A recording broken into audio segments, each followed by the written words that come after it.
Hai, Assalamualaikum. Ketemu lagi dengan Bu Ain. Kali ini kita akan membahas tentang soal-soal untuk persiapan UTBK bagi siswa kelas MIPA.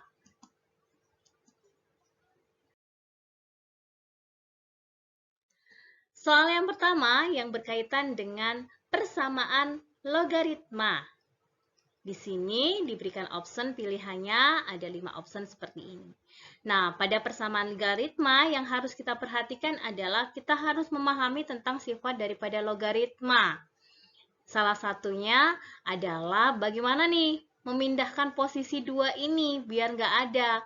Karena pada kasus persamaan logaritma bisa kita selesaikan jika depan ini nggak ada. Ya, depan ini kan nggak ada, jadi harus dihilangkan. Bagaimana cara menghilangkannya? Ingat daripada salah satu sifat logaritma. A log B itu sama dengan log B pangkat A. Jadi A-nya dipindah ke atasnya pangkat daripada B. Sehingga bentuknya seperti ini. Nah, kalau sudah kayak gini, maka kita hanya perlu melihat persamaannya saja. Kita lihat persamaannya saja seperti ini ya. Kita lihat persamaannya saja, bentuknya seperti ini. Nah, selanjutnya, ingat di sini nih ada kuadrat. Kalau kita SCTV kan kita kuadratkan ini agak rumit ya. Nanti ketemunya X pangkat 4 agak susah. Maka jangan menguraikan yang sebelah sini. Coba kita amati yang ruas sebelahnya. Ada 4, ada 32, ada 64. Ada hal yang bisa kita uraikan di sini. Ada 4, ada 32, ada 64. Masing-masing ternyata bisa dibagi dengan 4 ya. Karena bisa dibagi 4, 4-nya boleh tuh kita keluarkan seperti ini. Jadi, karena biar kita bisa lebih sederhana aja menyederhanakannya di sini. X kuadrat plus 8X plus 16. Nah, kalau di sini, karena berhubungan dengan di sini tuh ada kuadratnya, berarti pasti dong kasus ini berhubungan dengan kuadrat nih. Nah, kita kaitkan, ini bentuk kuadrat sempurna bukan? Atau kalau kita kuadrat sempurna, atau kita faktorkan. Kalau merasa kesusahan mencari kuadrat sempurna, kita faktorkan aja. Di mana X pangkat 2 plus 8X plus 16, kalau kita faktorkan jadi apa tuh? Ada X, kemudian ada X di sini, 16 itu berarti 4 sama 4 ya. Kemudian ada plus di sini, ya. Ini menghasilkan kan? Menghasilkan 8 ya. 4 tambah 4 itu sama dengan 8. Maka boleh. Nah, kan sama tuh. X plus 4 dikali X plus 4. Artinya apa berarti? Boleh dong kita tulis seperti X plus 4 pangkat 2. Seperti ini. Jadi, bentuknya menjadi seperti ini. Nah, dia punya kuadrat juga di sini. 4 ini pun sebenarnya kita bisa kuadratkan, yaitu 2 kuadrat ya. Maka kita bisa biar kuadratnya hilang, diapakan? Betul. Di akar. Kedua ruas kita akar. 4-nya kita akar, X plus 4 dia juga kita akar yang ada kuadratnya sehingga menjadi kuadratnya menjadi hilang. Jadi bentuknya seperti ini. Karena kita akar semuanya. 4 kalau diakar jadi 2 di sini ya. Baru kita SCTV kan 2 kali 2X, 2 kali 8. Bentuknya seperti ini. Nah, ada X pangkat 2 di sini. Apa yang harus kita lakukan? Betul, kita buat salah satu ruas sama dengan 0. Kita buat salah satu ruasnya sama dengan 0. Jadinya seperti ini. Karena salah satu ruas jadi sama dengan 0, ada yang dipindah-pindah tuh. Ada yang 2X menjadi min 2X, 8 menjadi min 8. Baru kita gabung nilai X dengan min 2X. Min 4 dengan min 8. Jadinya seperti ini. Baru kita faktorkan, di mana pemfaktorannya sama dengan ini. Ingat ya, kalau begini berarti artinya apa nih? X min 3 sama dengan 3 dan X-nya sama dengan min 4. Nah, di sini. Kira-kira kita pakai yang mana ya? Ingat pada sifat logaritma, bahwa pada sifat logaritma itu yang harus kita perhatikan adalah A log B itu akan memiliki nilai asalkan nilai B-nya itu harus lebih besar dari 0 di sini. Jadi nggak boleh nilainya negatif. Lebih besar dari 0. Dia nggak boleh negatif. Karena nggak boleh negatif, maka artinya apa? X di sini tidak memenuhi ya. Sehingga karena yang ditanya di sini adalah 9 log X. 9 log X. Yang di sini, maka X sama dengan min 4 di sana tidak memenuhi sesuai dengan sifat logaritma. Karena X di sini nggak boleh negatif. Maka yang dimasukkan adalah X yang sama dengan 3. Nah, sifat logaritma lagi untuk menyelesaikan kasus ini, 9. Ingat, logaritma itu berhubungan dengan pangkat. 9 kita pangkatkan. Berapa pangkat berapa? Betul, 3 pangkat 2. Nah, kalau ada pangkat di sini, sifat sesuai dengan salah satu sifat logaritmanya, yaitu sama dengan, nah, kalau taruh depan jadinya perperan. 3 log 3 berapa? 1 ya. Maka setengah kali 1 sama dengan setengah. Jawaban yang tepat adalah setengah.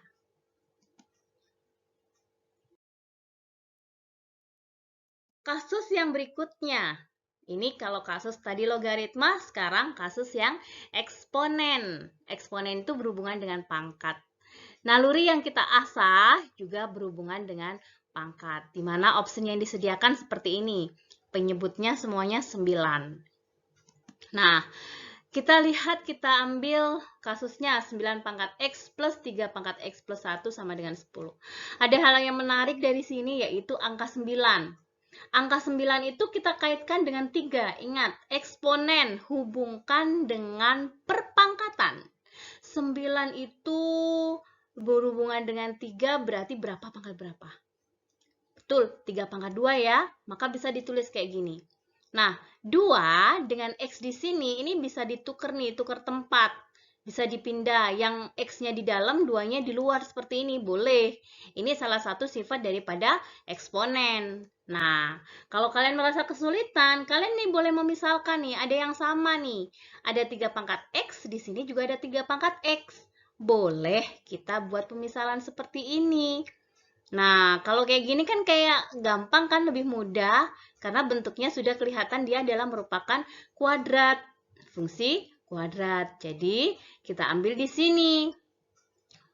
A kuadrat plus 3A min 10 sama dengan 0. Persamaan kuadrat ya. Nah, kita faktorkan. Dapatlah A sama dengan min 5 atau A-nya sama dengan 2. Nah, A ini siapa? A ini tadi kan 3 pangkat X, ya kan? Nah, ingat bahwa yang disebut A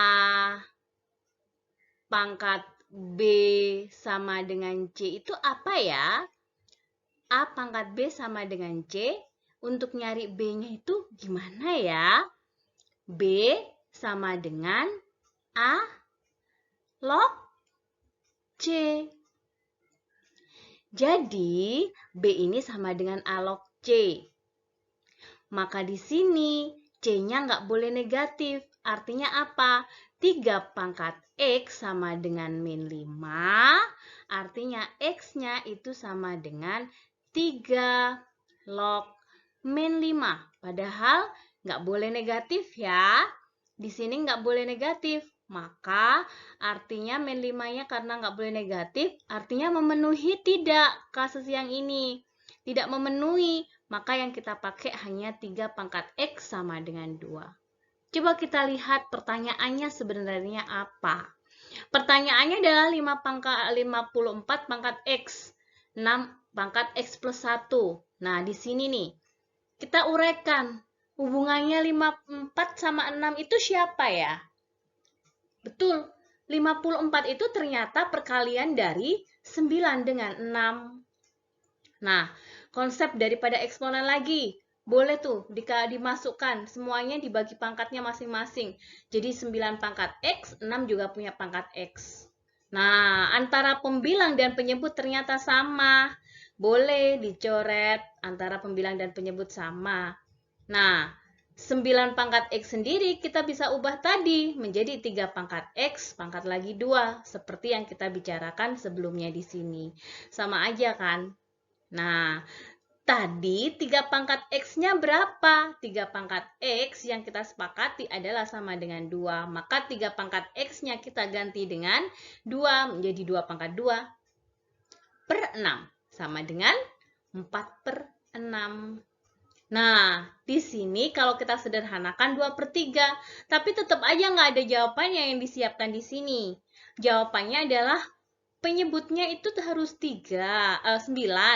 Penyebutnya harus 9. Maka kalau 2 per 3, biar penyebutnya 9, maka kan harus dikali 3. Bawah dikali 3, maka atas harus dikali 3. Maka jadi 2 kali 3, 6 per 9. Maka dapat dong jawabannya.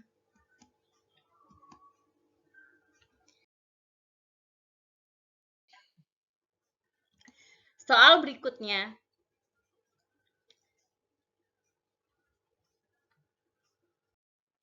Pada kasus ini adalah kasus tentang fungsi, di mana diketahuinya adalah fx sekian, gx sekian, tapi yang ditanyakan dia di sana bukan fx sekian dan gx, tapi fx plus 3. Maka yang harus kita uraikan terlebih dahulu adalah ini nih, kita harus tahu fx plus 3 itu siapa. Kalau fx sama dengan x min 2 per 2, maka di sini x-nya kita ganti dengan x plus 3, karena yang diminta adalah fx plus 3. Jadi pada bagian x-nya kita ganti dengan x plus 3. Sehingga kalau kita selesaikan, di sini ada X plus 3, ini juga harus ada diganti dengan X plus 3. Baru kita selesaikan, kita jumlahkan menjadi X plus 1 per 2. Langkah yang sama juga untuk mencari GX plus 1, di mana GX-nya itu sama dengan X min 3 per 5. Maka GX plus 1 di sini, kita ganti X-nya menjadi X plus 1 di sini. X plus 1 min 3 per 5. Jadi X min 2 per 5. Nah, dapatkan ini. Kita masukkan. Karena yang diminta bukan yang ini, tapi harga mutlak dari sekian ini. Kita masukkan, kita ganti. Fx plus 3-nya kita ganti dengan X plus 1. Begitu pula dengan Gx plus 1-nya kita ganti dengan X min 2 per 5. Nah, di sini kalau ada kasus pecahan, apapun juga selesaikan dengan konsep pecahan. Yaitu apa nih? Dikali silang. Berarti X plus 1 kali 5. Kali silang seperti menyelesaikan pada waktu kalian menyelesaikan pecahan waktu SD. Jadi 5 kali X plus 1 di sini min 2 kali X min 2. Penyebutnya 2 kali 5. Nah, seperti ini. Diuraikan 5 kali X, 5 kali 1. Di sini juga sama, min 2 kali X, min 2 kali min 2. Jadinya seperti ini. Gabunglah yang punya X dengan yang punya X. Yang nggak punya X digabung yang nggak punya X. Jadi seperti ini kan? Nah, konsep daripada harga mutlak. Kenapa kok bisa jadi seperti itu? Ingat konsep tentang harga mutlak. Jika harga mutlak X kurang dari A, maka bentuk penyelesaiannya adalah X-nya ada di tengah-tengah, di sini diapit, ini ada min A, ini ada A. Sesuai kan? Karena di kasus ini adalah lebih kecil. Nah, sebagai pengetahuan kalian ketika kasusnya lebih besar, ingat-ingat bahwa X-nya lebih kecil min A atau X-nya lebih besar lebih besar dari A. Nah, ini berlaku ketika ada sama dengannya juga sama. Dikasih sama dengan. Nah, tinggal menyesuaikan aja dia pakai sama dengan atau tidak. Nah, di sini kan nggak pakai sama dengan. Jadi nggak pakai sama dengan ya. Nah, di tengah-tengah. Kalau kalian merasa kesulitan nih, kok pecahan ya Bu? Maka kalian boleh mengalihkan semuanya dengan 40. Atau bilangan yang pokoknya biar penyebutnya hilang. Ada 4 sama 10 berarti boleh dikalikan 20 Bu. Boleh. Gini semua kalikan 20. Kalau ini kalikan 20 kan jadinya 15 ya. Ini kalikan 20 juga jadi 15. Ini tinggal 2 dikali 3x plus 9. Jadi ini boleh kasihkan dengan 20. Kalau kalian nggak ada ide penyebutnya biar hilang, ya pokoknya intinya penyebutnya harus hilang. Boleh kalikan dengan 40, boleh. Nah, selanjutnya di SCTV kan untuk bagian yang ininya ya. 2 kali 3x, 2 kali 9, ya kan? Nah, sehingga buat bentuknya seperti ini. Yang diminta itu x loh ya. Jadi, x kita harus membiarkan x, biar x-nya sendiri nih plus 18 harus hilang. Maka semua ruas harus dikurangi dengan 18. Semuanya harus dikurangkan dengan 18. Biar 18-nya di sini hilang.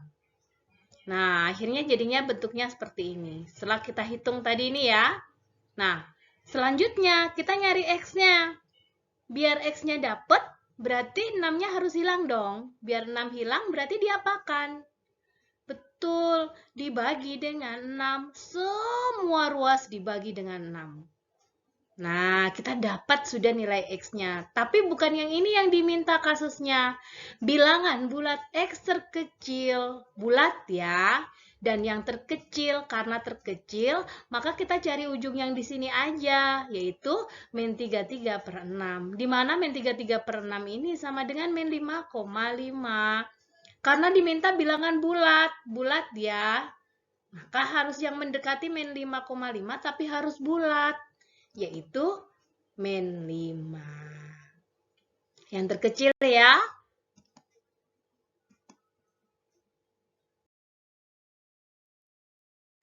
Kasus berikutnya. Nah, jarak terdekat kurva pada garis. Nah, di sini kita ada kata kuncinya. Jarak terdekat itu apa sih? Jarak terdekat adalah jarak tegak lurus garis dengan parabola. Kalau kita ilustrasikan dari gambar, dari ada parabola, kemudian ada garis, yang disebut jarak terdekat itu apa? Jarak terdekat ini harus tegak lurus. Bagaimana kita bisa mendapatkan garis yang tegak lurus? Nah, ini kita butuh bantuan garis yang lain. Garis yang apa? Yang nempel pada parabola. Jadi biar kita bisa narik garis tegak lurusnya itu kita butuh bantuan garis yang nempel pada parabola. Seperti ini. Nah, kalau ada garis yang nempel pada parabola, di sini pasti ada yang namanya menyinggung ya. Kalau menyinggung itu pasti ada satu titik yang dilalui antara parabola dan garis ini. Dari titik inilah kita tarik garis ke garis ini. Inilah jarak terdekat yang dimaksud dari soal yang diberikan. Maka langkahnya seperti apa dong? Kita harus fokus pada garisnya terlebih dahulu. Hubungan kedua garis ini apa? Garis ini haruslah sejajar. Maka kita harus memahami tentang kesejajaran. Kesejajaran itu apa sih identitasnya? Kesejajaran itu identitasnya dia memiliki gradien yang sama. Fokus pada gradiennya. Maka kita analisis dulu garisnya. 3x min y sama dengan 10. Berapa gradiennya? Ingat, Bu Ain di sini nggak pakai ini ya. Pakainya kayak gini. Buat y sama dengan. Buat y sama dengan. Y sama dengan itu berarti dia ininya pindah ke sini ya. Jadi 10-nya sekarang yang pindah. Jadinya 3x min 10. Gradien adalah angka di depannya X setelah kita bisa membentuk Y sama dengan. Kalau sudah membuat Y sama dengan, yang disebut gradien adalah angka atau koefisien daripada X. Sehingga kita bisa menganalisis di sini gradiennya adalah sama dengan 3. Itu adalah gradiennya. Nah, selanjutnya kita analisis. Karena dia ini sejajar dengan garis yang menyinggung parabola, maka kita cari garis yang menyinggung parabola yang memiliki gradien yang sama. Jadi yang memiliki gradien yang sama dengan garis 3x min y sama dengan 10. Jadi kita analisis di sana. Di sini y sama dengan x pangkat 2 plus x plus 1. Nah, bagaimana mencari gradien yang ini? Ingat, gradien pada kurva adalah turunan pertama. Maka kalau kita turunkan itu adalah kita nyari m-nya, nyari gradiennya. M sama dengan y absen, sama dengan, ingat ya, turunan, pangkat taruh depan, pangkatnya dikurangi 1. Ini x-nya, turunan daripada x adalah 1, turunan dari 1 adalah 0. M berarti sama dengan 2x plus 1. Nah, kita tahu bahwa di sini sejajar. Kalau sejajar M-nya sama, maka kita bisa ganti M-nya sama dengan 3. Kira-kira dapat nggak nilai X-nya di sini? Dapat ya, kalau kita putar satunya pindah ke sini. Kemudian kalau 3 min 1 kan 2. 2 dibagi 2 ya. X-nya sama dengan 1. Nah, kalau X-nya sudah sama dengan 1, kita mau nyari pasangan daripada X, yaitu Y. Y-nya ini berapa? Masukkan aja ke persamaannya. Kita ganti X-nya sama dengan 1. Jadinya ketemu 1 pangkat 2 tambah 1 tambah 1 sama dengan 3. Maka di sini kita menemukan yang namanya titik. Titik koordinatnya yaitu 1,3. Nah, titik itu yang dimaksud siapa? Ini titik yang memiliki gradien 3 di sini. Pada parabola, garisnya gradiennya 3. Maka di sini koordinatnya 1,3. Nah, sekarang berarti kita tinggal mencari hubungannya dengan garis 3x min y sama dengan 10. Apa hubungannya? Hubungannya ini akan menunjukkan jarak terdekatnya, yaitu jarak titik dengan garis. Ingat tidak rumusnya jarak titik dengan garis? Harga mutlak ini ya. Nah, maka kita harus membuatnya dalam bentuk ini dulu biar lebih mudah. Persamaan liniernya, persamaan garisnya kita buat sama dengan 0 aja. Nah, jadinya buatnya seperti ini. 10-nya pindah ke sini. Nah, langsung kita masukkan ke rumusnya. Tinggal X dan Y-nya diganti dengan 1 dan 3X-nya ganti 1. Y-nya diganti dengan 3.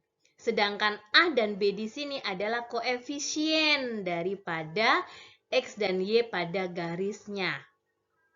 Jadi A-nya di sini adalah 3, B-nya adalah min 1. Maka di sini tinggal kita ganti 3 dikurangi 3, 0, min 10. Maka kita dapatkan ini ya. Ingat, jarak titik ke garis itu berupa harga mutlak. Sehingga tidak ada. Kenapa harga mutlak? Karena tidak ada nilai yang negatif. Maka di sini meskipun min, dia tetap sama dengan 10 per akar 10. Ada nggak jawabannya? Nggak ada. Kalau nggak ada, kita rasionalkan. Dikali akar 10 per akar 10. Ingat, akar 10 kali akar 10 itu sama dengan 10 ya. Berarti kita coret. Tinggal siapa? Tinggal akar 10. Maka jawabannya adalah akar 10.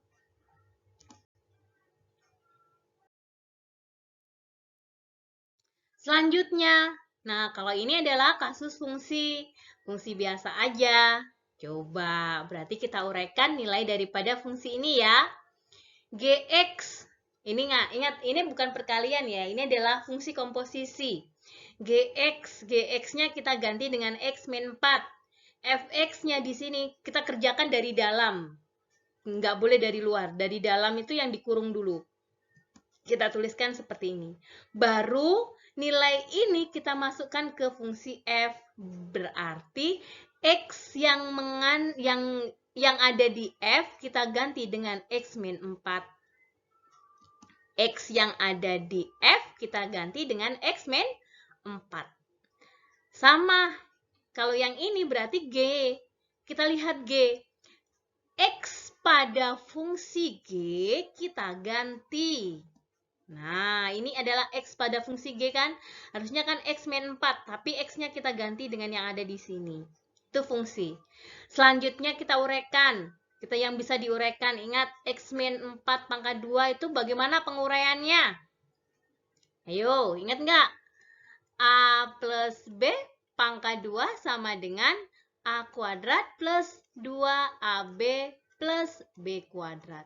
Maka A min B pangkat 2 sama dengan A kuadrat min 2AB plus B kuadrat. Sehingga didapatkan seperti ini, ya kan?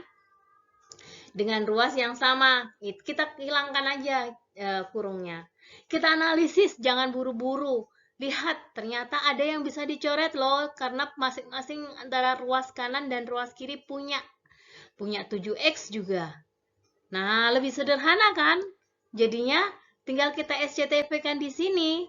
3 kali X pangkat 2, 3 kali 8X, 3 kali 16. Ya kan? Min 28. Sama dengan kalau di sini tinggal 3X pangkat 2 sama min 4. Kita lihat lagi, ada yang sama lagi nggak? Kalau ada yang sama tinggal coret. Nah, tinggal ini kan gabung nih. Sama dengan 20. Ini sama dengan min 4. Kalau mau nyari X berarti tinggal 20-nya dipindah. Maka X-nya dapatnya sama dengan 1. X-nya sama dengan 1, ya kan? Maka jawabannya adalah 1. Mudah ya?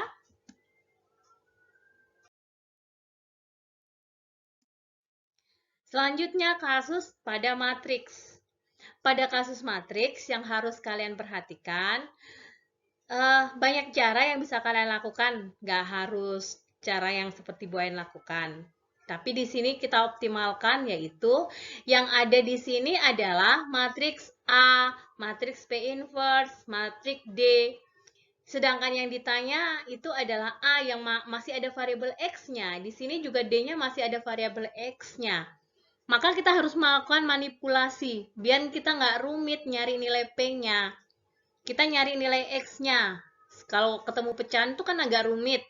Nah, kita buat jadi bentuk seperti ini. Kita cari bagaimana P-nya ini biar hilang. Biar P ini hilang, ingat konsep matriks dan konsep aljabar itu. Kita nambah P inverse di depan. Kalau di depan ruas kanan ditaruh di depan, ruas kiri juga harus ditaruh di depan. Nah, ruas kanan dikasih P inverse, ruas kiri juga harus dikasih P inverse. Sama saja, jadi harus sama-sama dikasih dengan sesuatu yang sama. Dan ingat, konsep matriks pada kasus inverse. P inverse kali P itu siapa? Ini adalah I itu adalah matriks identitas. Dan siapapun dikali dengan matriks identitas, nilainya sama. Ya, bentuknya kayak gini ya. Nah, nggak ada tuh. Di sini kan sudah ada tuh. P inverse ada, A ada, D ada. Kita nggak butuh lain. Jadi cukup menguraikan yang ini aja, yang ada aja. Jadi kita masukkan P inverse-nya adalah ini. A-nya kita ganti. Sama dengan D-nya kita ganti. P inverse-nya juga kita ganti di sini. Maka ingat, kalau kayak gini bentuknya apa nih? Perkalian matriks baris kali kolom. Nah, ingat nggak baris kali kolom? Ingat-ingat lagi ya, kasus tentang perkalian matriks. Ruas kanan dikalikan matriks, ruas kiri juga dikalikan dengan matriks baris kali kolom. Ada hal yang bisa kalian lihat di sini yang bisa kalian abaikan. Di sini tuh banyak variabel X-nya, di sini ada X yang harus kita uraikan. Boleh kok kalian tidak menghiraukan. Kita hiraukan aja yang ada angkanya. Karena ini adalah matriks kesamaan. Jadi yang kita perhatikan adalah yang punya angkanya saja. Jadi di sini Yang Bu Ain ambil karena yang paling mudah adalah 4 dengan ini. Maka Bu Ain ambil yang fokuskan itu. Maka karena kesamaan berarti ujung sini kan harus sama dengan ujung sini juga toh. Maka di sini bahwa 4 itu sama dengan X minus 1 kali 4. Bagi dong dengan 4, tinggal 1 sama dengan X min 1. Maka di sini X-nya ketemu sama dengan 2. Yang diminta bukan X-nya, tapi determinan A plus D. Maka kita harus tahu matriks A itu siapa, matriks D itu siapa. Matriks A masih ada variabel X-nya, maka kita ganti X-nya dengan 2. Begitu pula untuk yang D. Masih ada X-nya, kita ganti dengan 2. Nah, seperti ini. Sehingga untuk A plus D, maka A plus D-nya tinggal tambah aja. Ruas ini min 3 tambah 3, min 8 tambah 0. 3-nya di sini, tambah 0 di sini. 7-nya tambah 1. Jadinya seperti ini. Tinggal nyari determinannya. Determinan itu seperti apa rumus determinan? Rumus determinan yaitu bagian yang ini kita kali dikurangkan dengan bagian yang ini ya. Nah, 0 kali 8 dikurangkan dengan min 8 kali 3. Kalau ini sama dengan 0 ya. Kemudian ini min 24. Min kali min jadinya plus. Jadi jawabannya adalah 24.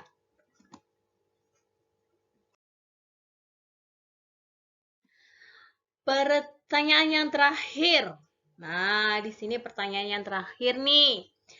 Misalkan A, B, C berturut-turut adalah 3 bilangan asli. Ada 3 bilangan asli. Fokus kita di sana. Ada bilangan asli yang ternyata membentuk barisan geometri.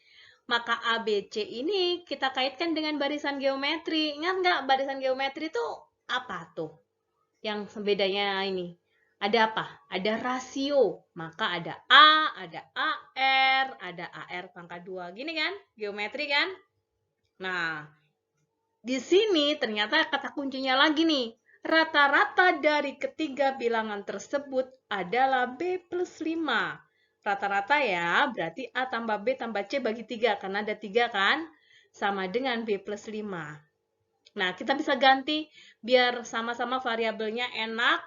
Sama-sama saling terkait. Kita ganti A, B, C-nya menjadi A, AR sama AR pangkat 2. Biar nggak ada pecahan, boleh pindah ruas. Kita SCTV-kan, kita kalikan dengan 3 di sini. Lalu kita gabung AR-nya, kita pindah ke sini. Jadinya, nah seperti ini. 3 AR gabung sama AR, nah jadi min 2 AR di sini. Nah, ada 2 variabel, ada A, ada R, biar nggak bingung nih. Ini sama-sama semuanya semua punya A. A-nya aja dikeluarkan kan.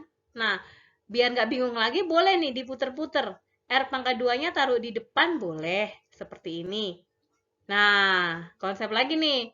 R pangkat 2 min 2R plus 1 biar lebih sederhana apa tuh? Kalau kita faktorkan, R pangkat 2. R pangkat 2 min 2R plus 1. Itu sama dengan siapa kalau kita faktorkan? Sama dengan 1 itu, ini ada R, ini ada R, 1 perkalian 1, 1 ya. Kemudian, biar ini kan berarti min toh. Karena biar menghasilkan min 2R. Nah, ternyata sama. Berarti dia bisa dibentuk dalam kuadrat kayak gini. Nah, kenapa 15 tetap Bu Ain biarkan seperti itu? Karena berhubungan dengan dua bilangan, ada A, ada R. Sekarang kita analisis nih. Perkalian 15, kalau dia merupakan kata kuncinya di sini ada kata bilangan asli, kemudian B per A itu bilangan bulat. B per A ini siapa sih? B per A ini adalah rasio. B per A ingat ya, rasio bagaimana cara mencari rasio. B per A adalah rasio, maka R ini juga merupakan bilangan bulat, nggak ada koma-komaan. Maka semuanya pasti bilangan bulat. Maka 15 ini kita cari bilangan bulatnya. 15 itu perkalian berapa dengan berapa? Berarti kan terbatasi ya. 15 bisa jadi 15 kali 1, bisa 5 kali 3. Nah, mana nih yang kita pakai? 15 kali 1 atau 5 kali 3? Kita analisis lagi di sini. Dia punya kuadrat loh di sini. Kira-kira yang dikuadratkan menghasilkan dia bila harus bilangan bulat itu siapa? Nggak ada nggak lain kan 15 kali 1. Satunya ini yang kalau kita akar pasti menghasilkan tetap 1. Kalau yang lain kan enggak. Ya kan? Maka di sini kita bisa buat kesimpulan bahwa angka yang mungkin itu 15 kali 1, di mana yang A-nya itu 15, sedangkan R-1 pangkat 2 adalah 1. Nah, ada kuadratnya di sini soalnya. Kalau kita akar, berarti kalau untuk mencari R-1-nya kan berarti harus diakar. R-1 kan berarti harus akar 1. Di mana kemungkinannya ada 2 kemungkinan, yaitu R-1-nya sama dengan 1, di mana R-nya sama dengan 2, dipindah ruaskan, atau R-1-nya sama dengan -1, masih mungkin kan? R sama dengan 0. Nah, hati-hati di sini. B per A yang merupakan notabene adalah bilangan rasio adalah bilangan bulat. Jadi, mungkin nggak R-nya sama dengan 0? Nggak mungkin.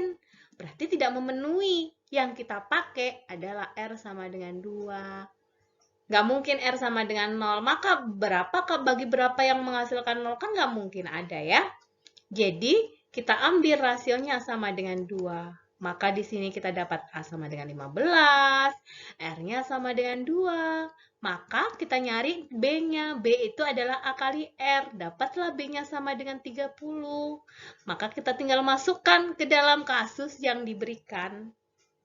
Kita ganti A-nya 15, B-nya 30. Tinggal kita sederhanakan 15 bagi 30 berapa? 1 per 2, ini 1, ini 2, berarti 1 per 2. 1 per 2 pangkat 2, 1 per 4 ya. Nah, tinggal kita coret 4 kali 1 per 4 kan 1. 15 dikurangi 1 berapa?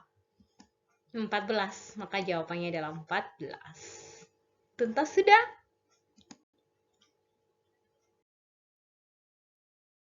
Ingat bahwa kelemahan dari sebuah karakter adalah dari sikap kita, maka jaga attitude kita dengan baik. Ingat, selalu jaga prokes, jaga kesehatan. Sampai jumpa.